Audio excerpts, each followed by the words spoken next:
before we begin, I just want to cover a few quick housekeeping notes. So for those of you who don't know me, hello and welcome. My name is Angel. I'm a Masters of Counselling student. And today's session is not a part of my course. It is something that I've decided to do because it's something I wanted to offer for those who can't go to therapy for whatever reason, or who just need some guidance or just a safe space just to come and feel connected.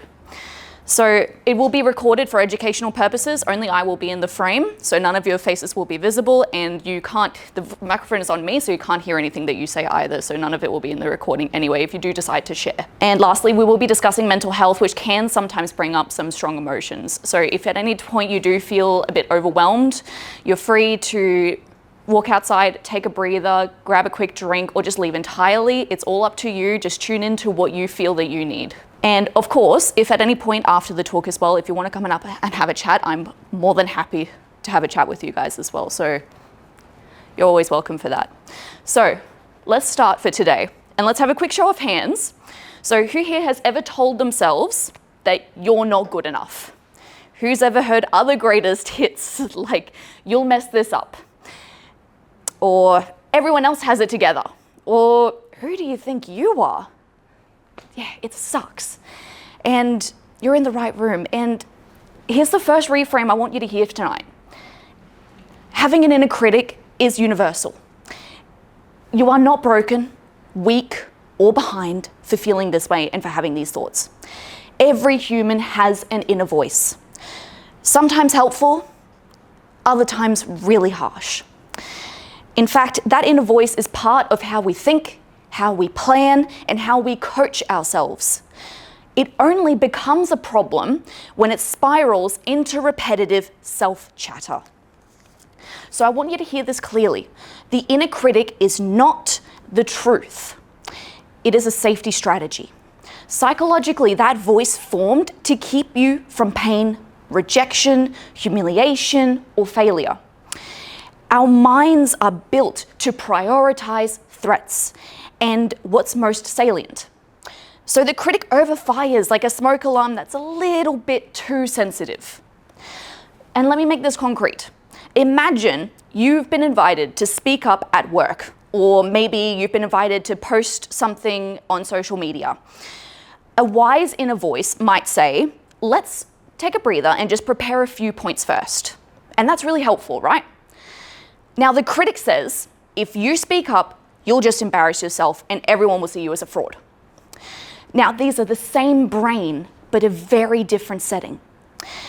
So tonight we're going to learn how to spot that setting, turn the volume down, and choose a different response. We're not trying to silence the critic. We're changing our relationship with it. When you attack the critic, it often just digs its heels in harder. When you understand it, why it shows up, what it's trying to do, what it's trying to protect, you can respond with clarity instead of just collapsing. So I'll explain the why for you enough to make the how work. So we'll try one simple exercise together at the halfway point that you can repeat tonight before bed, and you'll leave with a small toolkit, which I have included in your books as well, that you can use in real life situations this week. And so here's my promise for our time together today. We're going to look at why it exists. You'll see the critic's hidden function, how it learned to keep you safe, and why it fixates so much on the negatives. And then we'll look at how it keeps you stuck. You'll learn the invisible loops, the rumination, the shame spirals, the borrowed voices that make the critic feel so like reality instead of just a thought. We'll also distinguish the helpful inner coach from the harmful chatter. And we'll also have a look at what you can do starting tonight. So we'll practice one small doable exercise and leave with a plethora of evidence-based tools that you can combine to lower that critic's volume and raise your self-support. So if you only take one thing from today, take this. Your inner voice, your inner critic is a pattern, not a prophecy, not a destiny, and it is not concrete. Patterns can be noticed, named, and retrained. The first step to changing your relationship with your critic is understanding why it exists at all in the first place. Because when you see its purpose, it stops feeling like this mysterious enemy and starts making sense as a mechanism. Think of the critic as your brain's overzealous safety officer. Most of us didn't choose the inner voice we hear inside. It was shaped by our earliest environments, our family, school, culture, and even our traumatic moments. If you were criticized, compared, or made to feel you had to be perfect in order to belong, your mind stored those lessons. The critic whispers or sometimes even just shouts at you because on some level it believes it's protecting you from rejection, from shame, or failure. But here's the paradox. The critic is trying to keep you safe, not make you miserable. Its logic is, if I can beat you to it, you won't be blindsided by others when they do something bad. That's why so many of its phrases sound like preemptive strikes. Don't even try. You'll mess this up. They won't like you. It thinks it's saving you from hurt. Now let's add another layer, the salience principle. Because our brains prioritize what's threatening or negative over what's neutral or positive. So let's imagine for a moment that you're a hunter-gatherer back in the good old days. If you discover a sweet berry, that's great, you got a delicious snack. Now, if you find another berry and you get violently ill from it, remembering that matters much, much more. Forgetting the win of the tasty snack or the tasty berry costs you a snack. But forgetting the danger and the threat of that berry that made you ill could cost you your life. So our nervous system evolved to highlight and remember and store these threats. So let's fast forward to today then. You might receive 10 compliments and only one piece of criticism. Which one echoes in your head at night? The one piece of criticism. And that's not because you're weak or you're broken or something's wrong. It's just because your brain is literally wired to prioritize danger. Now let's connect this to the inner voice. Ethan Kross, a psychologist who studies what he calls chatter, points out that our inner voice is a double-edged sword. It's incredibly powerful and useful. It helps us rehearse before a presentation. I did that before this one, that's for sure. Or remember a shopping list. But by the same system, when hijacked by fear or shame, becomes chatter, rumination, looping thoughts, and constant self-attacks. The difference isn't that some people have an inner voice and others don't. We all do. The difference is whether or not that voice is harnessed as a coach or is running wild as a critic. And here's the big takeaway for this section. Your critic is not the truth. It is not an accurate reflection of your worth or of your potential. It's a mental habit designed to keep you safe, like a smoke alarm that goes off when you burn toast or you're trying to fry an egg. The alarm doesn't mean that your entire house is on fire. It just means that that system is a little sensitive. And now the inner critic is the same, sometimes helpful, but often overfiring. But it's always a pattern that you can work with. So when you see it that way, the critic shifts from being your executioner to being just a badly trained guard dog. It's loud, reactive, not always right, and just like a dog can be retrained, so can this critic. Now that we've seen why the critic exists, the next question, of course, is why does it stick around so stubbornly, right? It's frustrating. The answer is that the critic has really clever ways of reinforcing itself, like loops that run in the background of our minds. First, we have repetition and neural pathways. Your brain learns through practice. Every time you engage with your critic by arguing with it, ruminating on it, thinking about it, whatever it is, you're strengthening that neural pathway that it holds in place. It's like walking the same dirt trail every single day. The more you tread it, the deeper and clearer it becomes. That's why simply just debating with the critic often backfires. You think you're fighting it, but in reality, you're rehearsing it. You're going up that trail again and again and again. The voice becomes more fluent the more airtime it gets. So don't give it that airtime. And the second, we have unconscious influence. A huge part of this process runs outside of our awareness. Past experiences, especially painful or formative ones, color how we interpret present situations. So if you were humiliated in school for speaking up, your unconscious remembers this. And maybe decades later in a work meeting, your critic pipes up, "Don't speak. You'll just embarrass yourself and nobody will believe you." You don't consciously connect these two events, but the old memory still drives today's fear. The critic thrives in this hidden space, recycling old pain into new caution. And then third, we have shame and guilt. These emotions once served a really critical survival function in small human groups. If you stole food or endangered the tribe in any way, shame and guilt would force you to change your behavior so you could stay within the tribe, stay within your group. But today, those same emotions become internal jailers. They keep us quiet when we most need to share. They are telling us, "Don't tell anyone you're struggling. They'll just think less of you." They stop us from reaching out for help. You see how in the past, it used to help us stay amicably within a group. But now, shame and guilt just isolates us, and the critic feeds on that isolation. And finally, we have relational triggers. The critic rarely speaks in a vacuum. Often, it borrows voices we've internalized from our parents, teachers, bosses, even cultural ideals.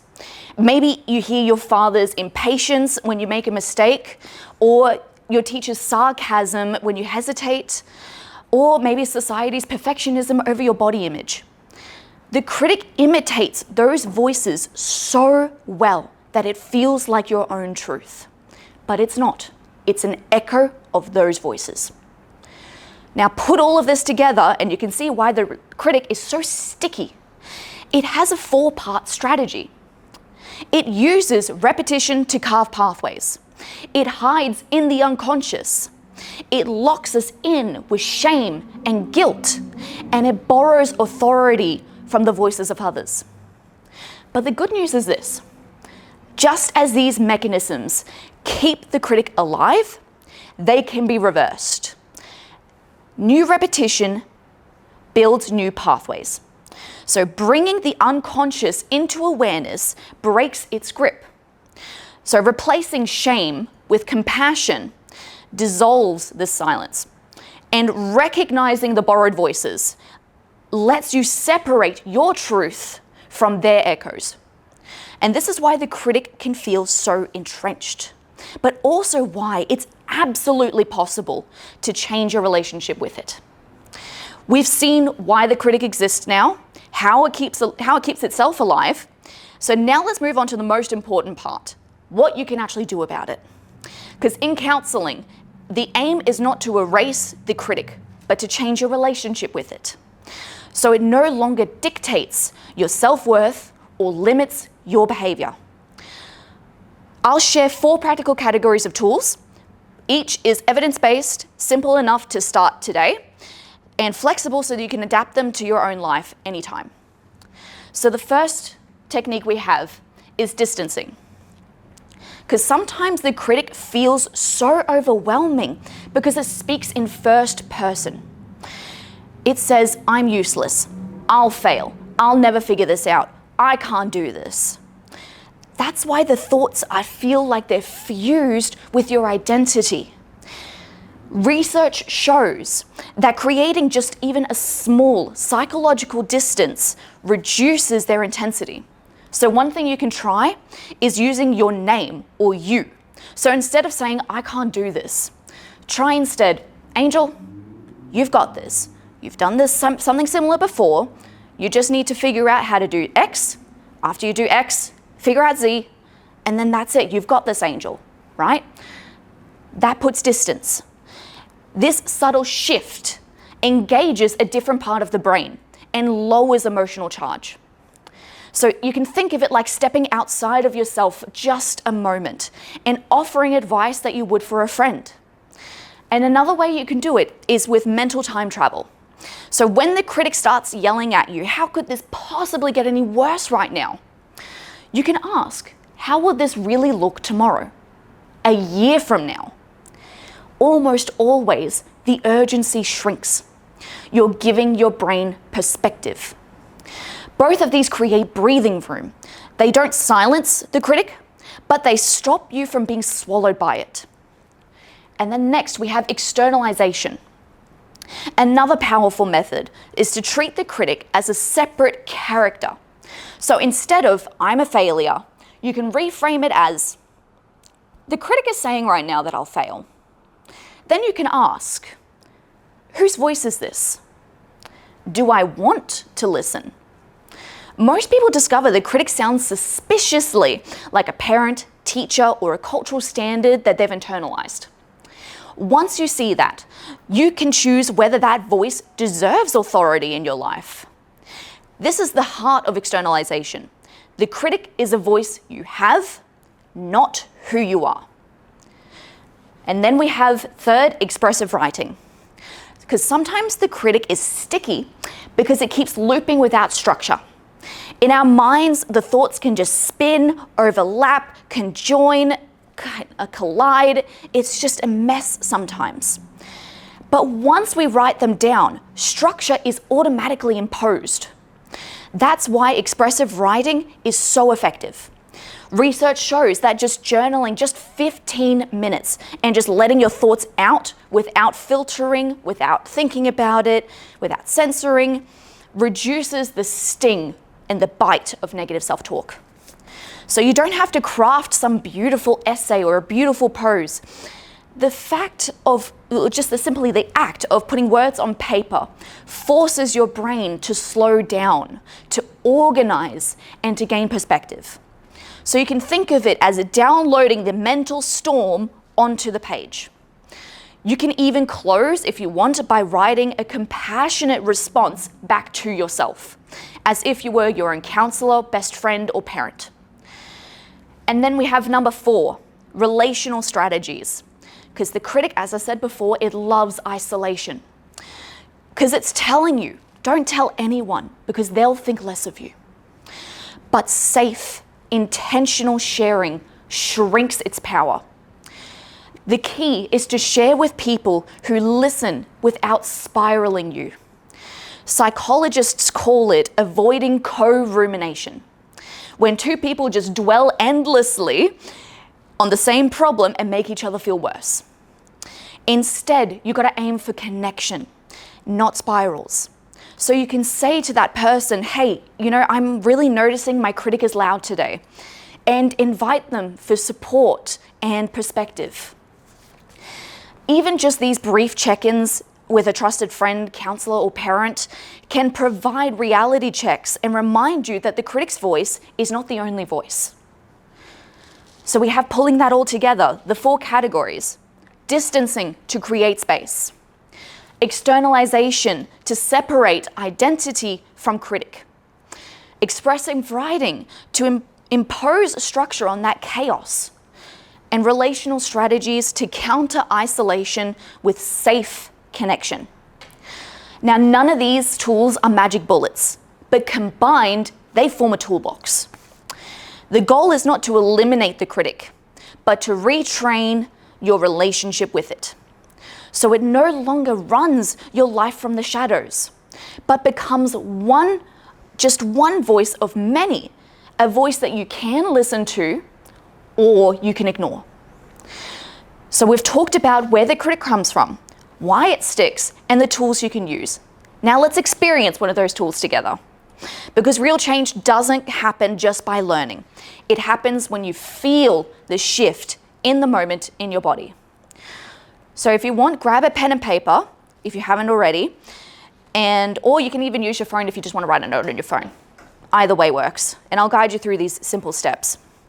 So I want you to try to write down just one phrase that your inner critic just often repeats. Don't overthink it. Try not to overthink it if you can. Just write down one phrase that just seems to come up again and again and again. And try to write it in the exact words that the critic uses. And remember, try not to look at that sentence too much because you're digging that trench in deeper, right? All right. So now, I want you to imagine this critic as a separate character. And I want you to give it a name. I want you to give it a voice. Even a cartoonish identity if you want. So for some people, they call it the drill sergeant. Very structured. For others, maybe the bully. Or I've actually found that the most useful way is to do something playful, calling it maybe Naggy Nancy or Donald Duck. Right? The point is to make it not you. Externalize it. So when you do this, you create a gap between your core self and the critic's voice. So if you can come up with a name for it, give it an image, maybe give it a funny voice, whatever you can, just think of something that's not you. And then we're going to rewrite from a compassionate voice. So you're going to take the same phrase and you're going to rewrite it as if a kind, wise friend or counselor or family member or even your best friend were speaking to you. So you could go, for example, the critic says, "You'll always mess this up." Maybe the compassionate voice is, "You've had setbacks, yes, like everyone, but you also learn and improve. Mistakes don't define you." Maybe the critic says, "You're not good enough." But the compassionate voice that you can say instead is, "You're already worthy. Growth is about progress, not perfection." Remember that you're speaking to a friend. So what would you say to that friend who is saying that? Now, I know some people are still writing, but once you are ready, I want you to read both sentences back to yourself. The critic's line and then the compassionate line. And when you read the critic's line, do it in that, have that character, that voice, that image in your head. And then you have the compassionate voice from something deeper within you.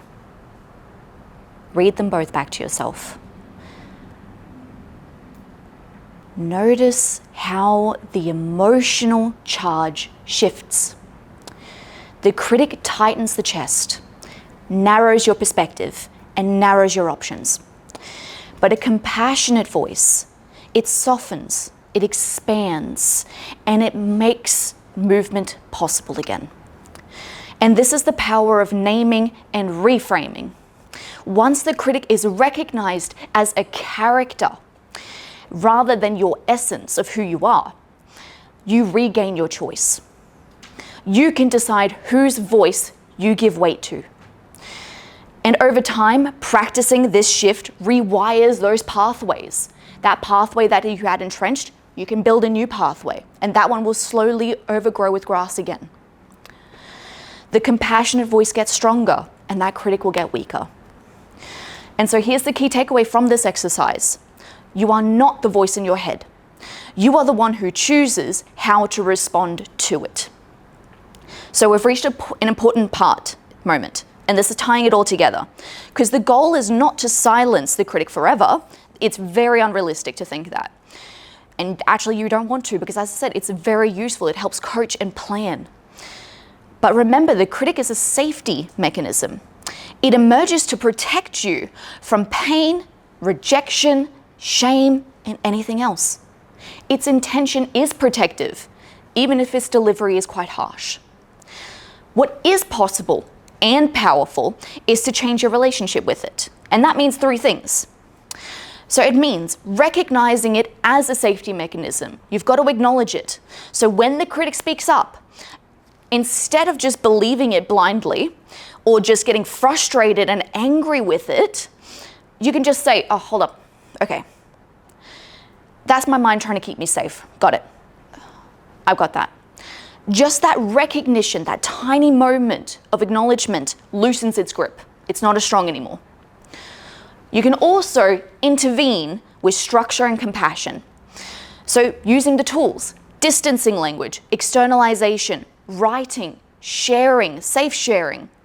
Each of these gives the critic shape and boundary.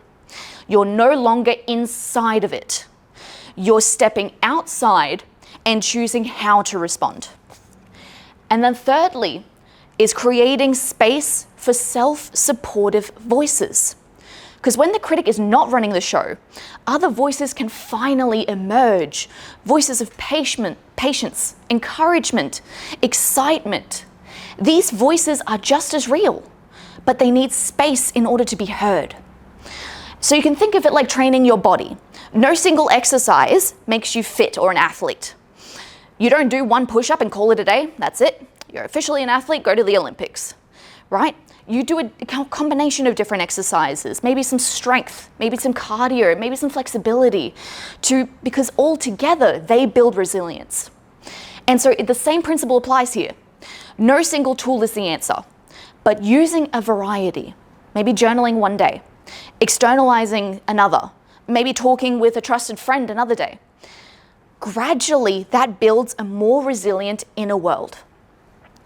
Because the critic, again, it doesn't just disappear, but its power shifts. Instead of being your dictator, it becomes background noise. And you, not the critic, get to decide who you are and how you move forward. And as we come to a close, I want to say this. Again, the inner critic is not the truth. It's not evidence of your worth. It's a survival habit, and really overzealous safety officer. And habits can be retrained. So today we've seen that there are practical tools that have distancing, externalization, writing, safe support that help you regulate it. Shift your perspective and invite a more compassionate voice into the room of your mental mind. And so here's the metaphor I want to leave you with. You're not the voice in your head. You are the one holding the volume dial. The critic will always have something to say, but you decide which channel gets amplified. You're the DJ here. You get to choose whether the critic dominates or whether you tune into a voice that encourages and supports you. So here's your call to action. Before you go to bed tonight, repeat the exercise that we did here together. It is on page 2, I believe, of the workbook.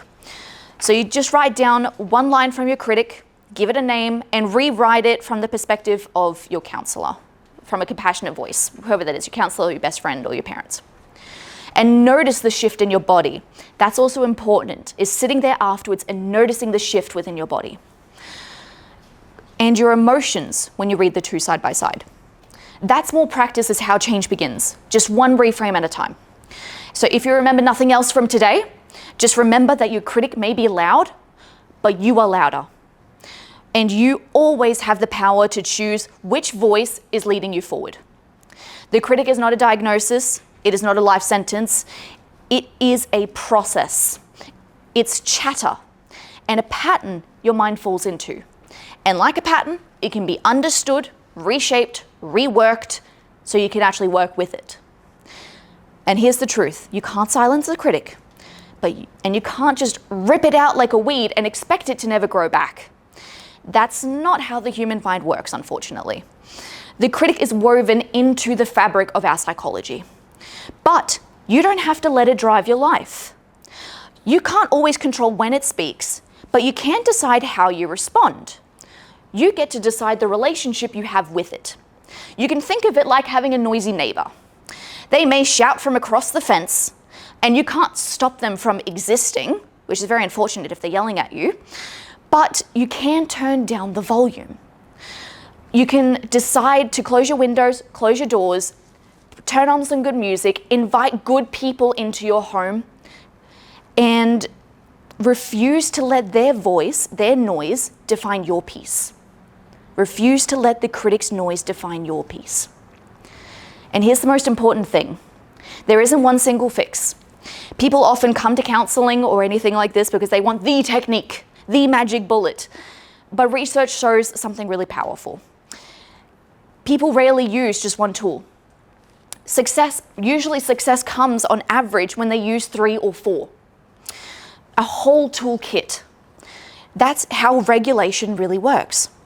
So maybe for you, it could be those ones that we listed before, or maybe it's exercise, just moving your body to shake loose that chatter. Or maybe it's music, shifting your emotional state in seconds. But with that one, be specific about it. It has to be music that makes you feel how you want to feel, not perpetuate the state or how you're already feeling, which is very common. And maybe it's reframing, so that's what we did before, speaking to yourself from distance and perspective. Maybe it's writing, just putting the chaos of thought into sentences so you can just stop thinking about it. The point is that you don't need to master everything.